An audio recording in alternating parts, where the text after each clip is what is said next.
reality cannot be expressed. Questioner. I have noticed a new self emerging in me, independent of the old self. They somehow coexist. The old self goes on its habitual ways. The new lets the old be, but does not identify itself with it. Maharaj. What is the main difference between the old self and the new? Questioner. The old self wants everything defined and explained.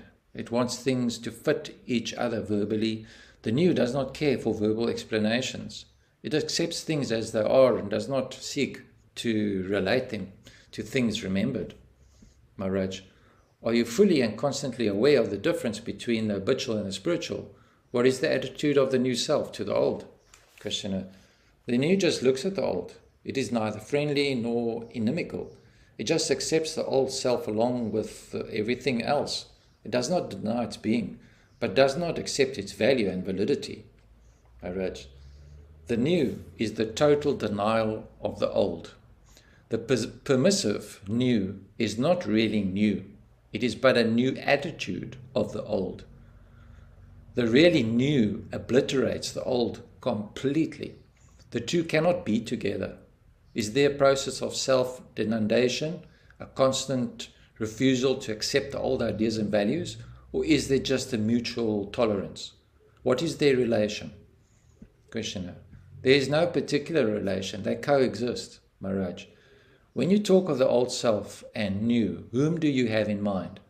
As there is continuity in memory between the two, each remembering the other, how can you speak of two selves? Questioner. One is a slave to habits, the other is not. One conceptualizes, the other is free from all ideas. Maharaj. Why two selves? Between the bound and the free, there can be no relationship. The very fact of coexistence proves their basic unity. There is but one self. It is always now. What you call the other self, old or new, is but a modality, another aspect of the one self. The self is single. You are that self, and you have ideas of what you have seen, have been, or will be. But an idea is not the self. Just now, as you're sitting in front of me, which self are you, the old or the new? Questioner. The two are in conflict. Maharaj. How can there be conflict between what is and what is not? Conflict is the characteristic of the old. When the new emerges, the old is no longer. You cannot speak of the new and the conflict in the same breath. Even the effort of striving for the new self is of the old. Wherever there is conflict, effort, struggle, striving, longing for a change, the new is not. To what extent are you free from the habitual tendency to create and perpetuate conflicts? Questioner. I cannot say that I am now a different man, but I did discover new things about myself, states so unlikely what I knew before, and I feel justified in calling them new. Maharaj, the old self is your own self. The state which sprouts suddenly and without cause carries no stain of self. You may call it God. What is seedless and rootless, what does not sprout and grow, flower and fruit, what comes into being suddenly and in full glory, mysteriously and marvelously, you may call that God. It is entirely unexpected, yet inevitable, infinitely familiar, yet most surprising, beyond all hope, yet absolutely certain, because it is without cause, it is without hindrance. It obeys one law only, the law of freedom. Anything that implies a continuity, a sequence, a passing from stage to stage cannot be real.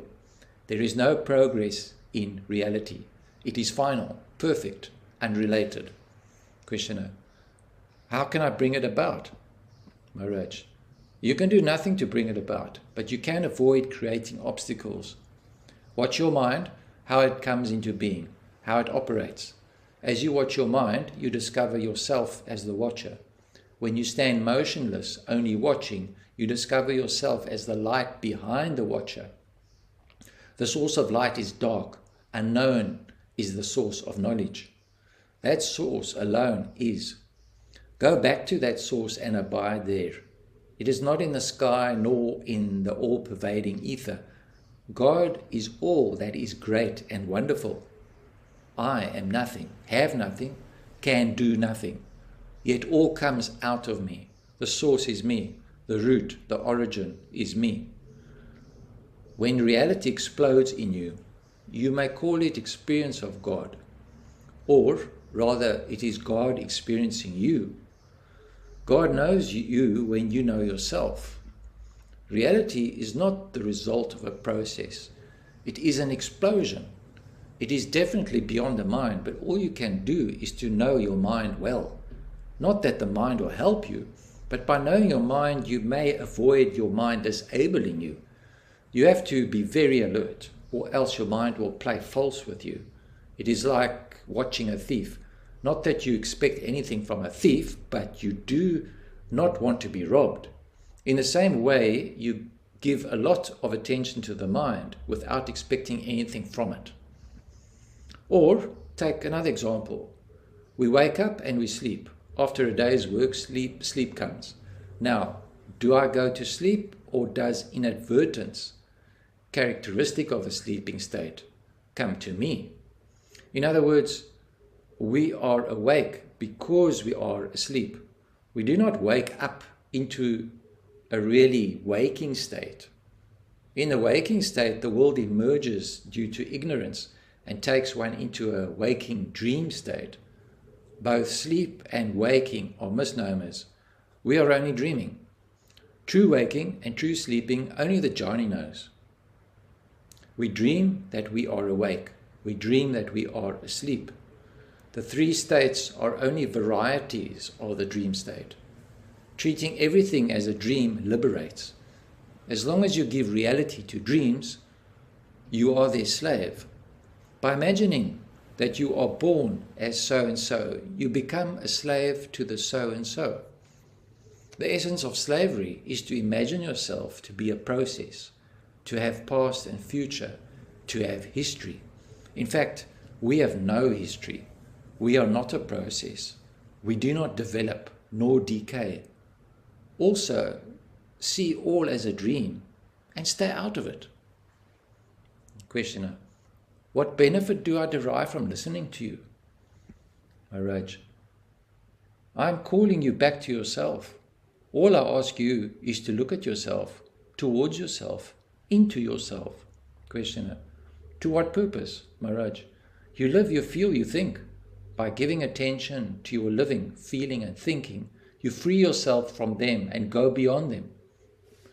Your personality dissolves and only the witness remains. Then you go beyond the witness. Do not ask how it happens. Just search within yourself. Questioner: what makes the difference between the person and the witness? Maharaj: both are modes of consciousness. In one you desire and fear. In the other you are unaffected by pleasure and pain and are not ruffled by events. You let them come and go. Questioner: how does one get established in the higher state, the state of pure witnessing? Maharaj: consciousness does not shine by itself. It shines by a light beyond it. Having seen the dreamlight quality of consciousness, look for the light in which it appears, which gives it being. There is the content of consciousness as well as the awareness of it. Questioner: I know and I know that I know. Maharaj: quite so, provided the second knowledge is unconditional and timeless. Forget the known, but remember that you are the knower. Don't be all the time immersed in your experiences. Remember that you are beyond the experience, ever unborn and deathless. In remembering it, the quality of pure knowledge will emerge, the light of unconditional awareness. Questioner: at what point does one experience reality? Maharaj: experience is of change. It comes and goes. Reality is not an event. It cannot be experienced. It is not perceivable in the same way as an event is perceivable. If you wait for an event to take place, for the coming of reality, you will wait forever. For reality neither comes nor goes. It is to be perceived, not expected. It is not to be prepared for and anticipated. But the very longing and search for reality is the movement, operation, action of reality. All you can do is to grasp the central point that reality is not an event and does not happen, and whatever happens, whatever comes and goes, is not reality. See the event as event only, the transient as transient, experience as mere experience, and you have done all you can.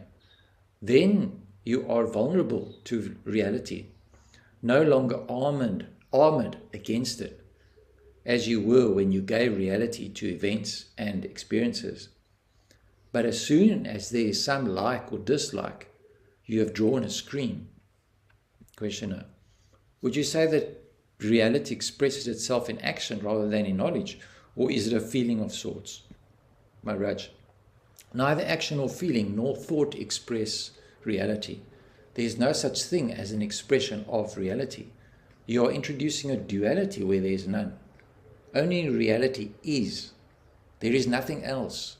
The three states of waking, dreaming, and sleeping are not me, and I am not in them. When I die, the world will say, "Oh, Maharaj is dead." But to me, these are words without content. They have no meaning. When the worship is done before the image of the Guru, all takes place as if he wakes and bathes and eats and rests and goes for a stroll and returns, blesses all and goes to sleep.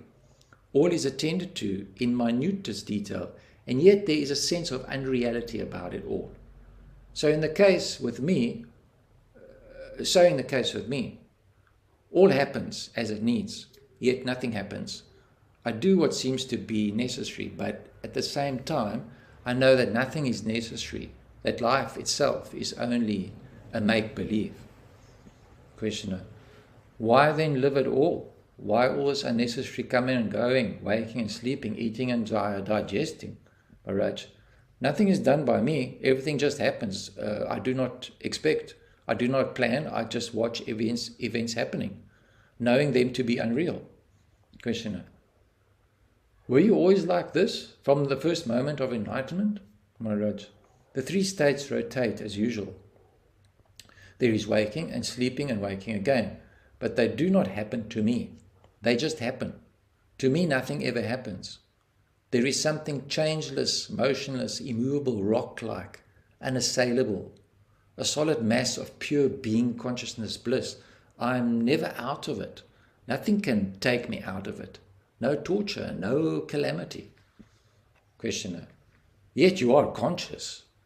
Maharaj: yes and no. There is peace, deep, immense, unshakable. Events are registered in memory, but are of no importance. I am hardly aware of them. Questioner: if I understand you rightly, this state did not come by cultivation. Maharaj: there was no coming. It was so, always. There was discovery, and it was sudden, just as at birth you discover the world suddenly. As suddenly, I discovered my real being. Questioner: was it clouded over and your sadhana dissolved the mist? When your true state became clear to you, did it remain clear or did it get obscured again? Is your condition permanent or intermittent? Maharaj: absolutely steady. Whatever I may do, it stays like a rock, motionless. Once you have awakened into reality, you stay in it. A child does not return to the womb. It is a simple state, smaller than the smallest, bigger than the biggest. It is self-evident and yet beyond description. Questioner: is there a way to it? Maharaj: everything can become a way, provided you are interested. Just puzzling over my words and trying to grasp their full meaning is a sadhana, quite sufficient for breaking down the wall. Nothing troubles me. I offer no resistance to trouble. Therefore it does not stay with me. On your side, there is so much trouble. On mine, there is no trouble at all. Come to my side. You are trouble-prone. I am immune. Anything may happen. What is needed is sincere interest. Earnestness does it. Questioner: can I do it? Maharaj: of course. You are capable of crossing over. Only be sincere.